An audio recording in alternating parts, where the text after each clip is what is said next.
Mapagpalang gabi po sa ating lahat mga kapatid. Andito po ulit tayo sa ating gawain. Genesis 9 po tayo. Akin pong babasahin ay mula po sa Genesis 1 hanggang verse 4 po. Ang sinasabi po dito, binasbasa ng Diyos si Noe at ang mga anak niya. At sinabi, magkakaroon kayo ng mga anak para dumami at mangalat kayo sa buong mundo. Matatakot sa inyo ang lahat ng hayop, ang mga lumalakad, lumilipad, gumagapang, at mga nakatira sa tubig. Kayo ang maghahari sa kanilang lahat. Makakakain na kayo ngayon ng mga hayop na ibinibigay ko sa inyo na mga pananim na makakain, pero huwag ninyong kakainin ng hayop na ay hindi lumalabas ang dugo, dahil ang dugo ay simbolo ng buhay. Amen. Dito po sa talata pong ito ay makikita po natin na dahil po ito po ay muli pong panimula sa pamilya po ni Noe na inutos muli sa kanila po ng Panginoon na magparami po yung kanilang angkan at punuin po at mangalat kayo sa buong mundo. At dito naman po sa verse 2, sinabi po dito, matatakot sa inyo ang lahat ng hayop, ang mga lumalakad, lumilipad, gumagapang, at mga nakatira sa tubig.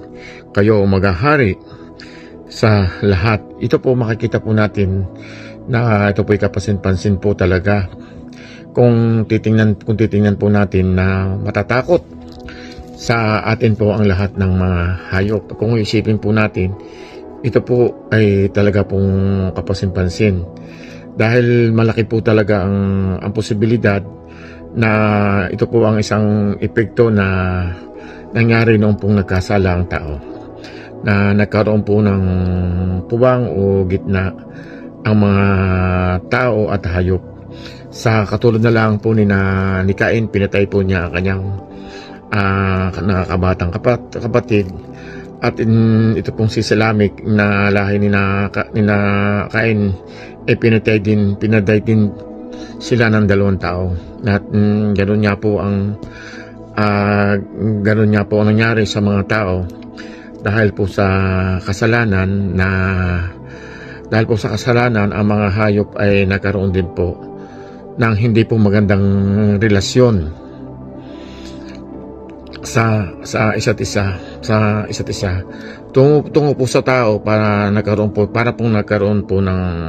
ng violence between man and animal. At dito po natin makikita na ang grasya po ng Diyos ay patungo po sa ating mga tao, na nilagyan po tayo ng Panginoon Diyos ng pag-iitan sa between po ng tao at mga hayop po. Ito po ay isang ebidensya na grasya po ng Panginoon Diyos sa atin. At dito naman po sa verse 3, makikita po natin, makakain na kayo ng mga hayop, bibigay ko ito sa inyo bilang pagkain, kagaya ng mga ibinigay ko sa inyo ng mga pananim na makakain. Kasi nung una po talaga, ang kinakain po talaga ng mga tao sa sanlibutan ay puro mga dahon po, mga galing po sa mga puno. Kaya po dito pinahintulutan na po ng Panginoon Diyos na pwede na pong kumain ng ang mga tao ng mga hayop. Ngunit wala pong itinuro ang Panginoon Diyos na tayo ay maaaring pumatay ng hayop dahil lang sa gusto po natin pumatay. At ito naman po sa verse 4, pero huwag ninyong kakainin ng hayop ng mamamatay ay hindi lumalabas ang dugo, dahil ang dugo ay simbolo ng buhay. Dito po sa verse 4, makikita po natin dito na bawal kumain po ng fresh blood ang mga tao. Sinabi po sa talatang ito, ang mga dugo ay kumakatawan po sa buhay, dahil ang dugo po ay simbolo dahil po ang dugo po ay simbolo sa buhay.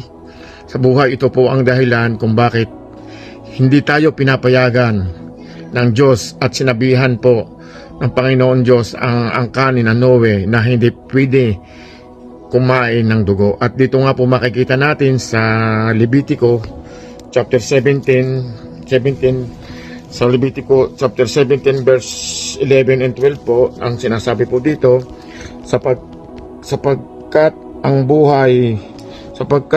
buhay ng bawat nilalang ay nasa kanyang dugo, at inuutos sa inyo ng Panginoon na ang dugo ay gamitin ninyo bilang pantubos sa inyong mga kasalanan. Dahil ang dugo ang nagbibigay ng buhay, ang siyang pantubos ng mga tao sa kanyang mga kasalanan. Amen. So, ibig sabihin po, ang dugo po ng hayop ay ginagamit natin upang sa pangtubos po ng mga kasalanan. Ang dugo po ay gamit upang takip po sa ating mga kasalanan. Katulad po ng unang panahon, nagkukan muna po sila ng dugo, aalay po sila ng dugo para po matubos po yung ating mga kasalanan. So, salamat po and God bless po sa ating lahat. Magandang pagpapalang gabi po, RCCI family. Ako po ay naatasang bumasa sa Genesis chapter 9 verse, para kay Hermelina, babasahin ko na rin po verses 5 to 10. Ang sabi rito sa verses 5, sisingilin ko ang sinamang papatay sa inyo, kahit ang mga hayop, sisingilin ko ang sinamang papatay sa kanyang kapwa. Ang sinamang pumatay sa kanyang kapwa ay papatayin din ng kanyang kapwa, sapagkat ang tao ay ginawa ng Diyos na kawangis niya. Ngayon, magkakaroon kayo ng mga anak para dumami at mangalat sa buong mundo. Sinabi pa ng Diyos kay Noe at sa mga anak niya, ito ang kasunduan ko sa inyo at sa mga lahi ninyo, at sa lahat ng nabubuhay sa mundo, pati sa lahat ng hayop na naging kasama ninyo sa barko. Hindi ko na muling lilipulin ang lahat ng nabubuhay sa pamamagitan ng baha, at wala ng baha na mangyayari pa para malipol ang mundo. Purihin ang Diyos sa pagbasa ng kanyang mga salita. God bless you all. Magandang gabi po. Share ko po ngayon ay Genesis chapter 9 verse 11 and 12. At aking pagtitibayin ng aking tipan sa inyo, ni hindi ko lilipulin ang lahat ng laman sa pamamagitan ng tubig ng baha, ni hindi na magkakaroon pa ng bahang gigiba ng lupa. At sinabi ng Diyos, ito ang tanda ng tipang ginawa ko sa inyo, at sa bawat kinapal na may buhay na kasama ninyo sa buong panahon. Amen. Mapagpalang gabi po sa inyong lahat. Ang ibabahagi ko pong verse sa gabing ito ay sa Genesis chapter 9 verses 13 to 15 na sinasabi, I do set my bow in the cloud, and it shall be for a token of a covenant between me and the earth. 14, and it shall come to pass, when I bring a cloud over the earth, that the bow shall be seen in the cloud. 15, and I will remember my covenant, which is between me and you and every living creature of all flesh, and the waters shall no more become a flood to destroy all flesh. Amen. So sa Tagalog po, ito po ang sinasabi, ang aking baghari ay inilalagay ko sa alapaap, at siyang magiging tanda ng tipan ko at ng lupa.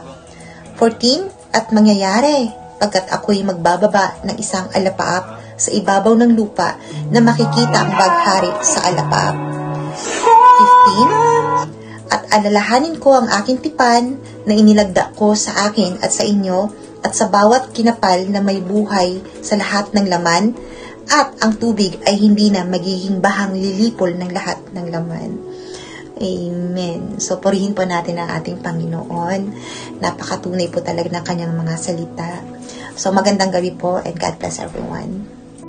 Isang mapagpalang gabi po sa ating lahat. Para po sa ating devotion, gusto ko pong ibahagi sa inyo ang Genesis chapter 9 verses 16 to 18. Sabi po dito, when the rainbow is in the clouds, I will see it and remember the everlasting covenant between God and every living creature of all flesh that is on the earth.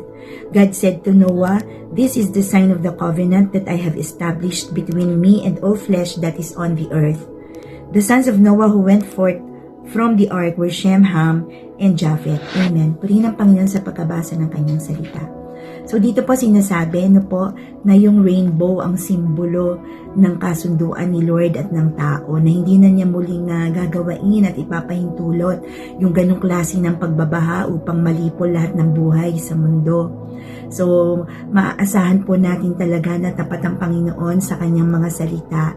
Ang rainbow po ay nagsisimbolo yan ng bagong umpisa, bagong buhay, bagong pag-asa, na makikita natin yung kapatawaran ng ating Panginoon. Kaya nga po sabi na there's a rainbow after the rain.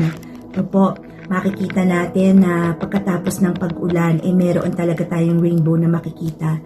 Sa kabila ng mga pagsubok natin sa buhay, yung mga unos na pinagdadaanan natin, lagi nating isipin ang mga pangako ng ating Panginoon, na kapag nakakita ka ng rainbow, ako'y napatawad ni Lord, at itong simbolo ng bagong pag-asa, ng bagong buhay, ng bagong panimula, na sa kabila ng pagkakasala at pagkukulang, laging merong nakahandang kapatawaran sa ang Panginoon para po sa atin.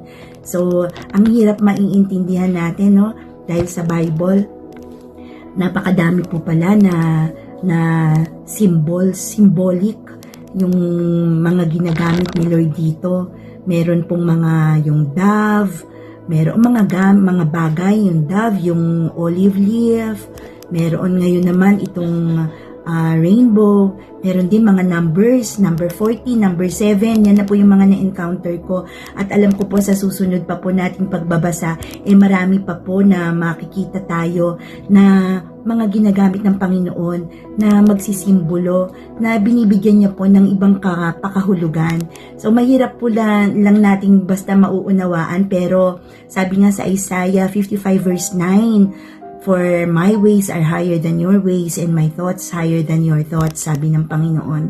Mahirap talaga nating mauunawaan at maiintindihan, pero ang isa lang ang sigurado po natin, laging tapat ang Panginoon sa kanyang mga salita, sa kanyang mga pangako.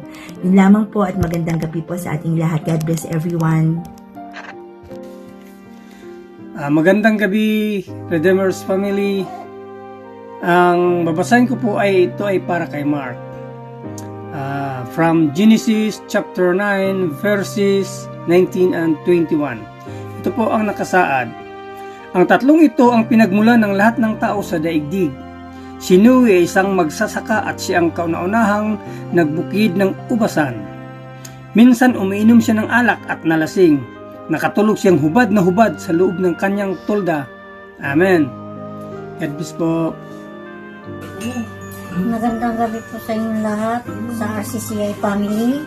Ako po ay mag-share lang po ng Genesis chapter 9 verse 22.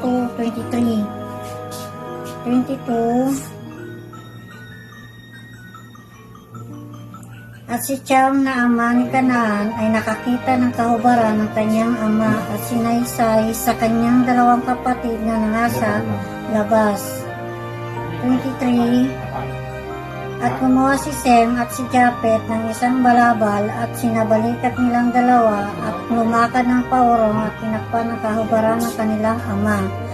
At ang kumuha nila ay patalikod at hindi nila nakita ang kahubaran ng kanilang ama. Amen. Muli po, magandang gabi po sa bawat isa. Ito po ang aking message sa Genesis 9, 24-25. Nang mawala na ang kalasingan ni Noe at malaman ang ginawa ng bunsong anak, 25, sinabi niya, "O ikaw, Kanaan, ngayon susumpain sa mga kapatid mo, ikay paaalipin."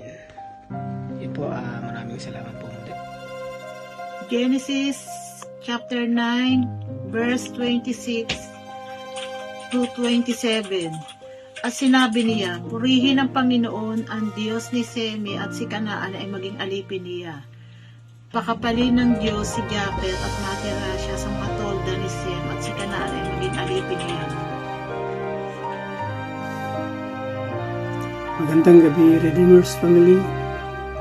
Ang ibabahagi ko po ngayon ay makikita sa Genesis chapter 9 verses 28 and 29. Itong nakasaad. Si Noe ay nabuhay pa ng 350 taon or 350 years pagkatapos ng baha. Kaya't umabot siya sa gulang na 950 taon or 950 years bago namatay. Amen. Yun lang po. Maraming salamat. God bless.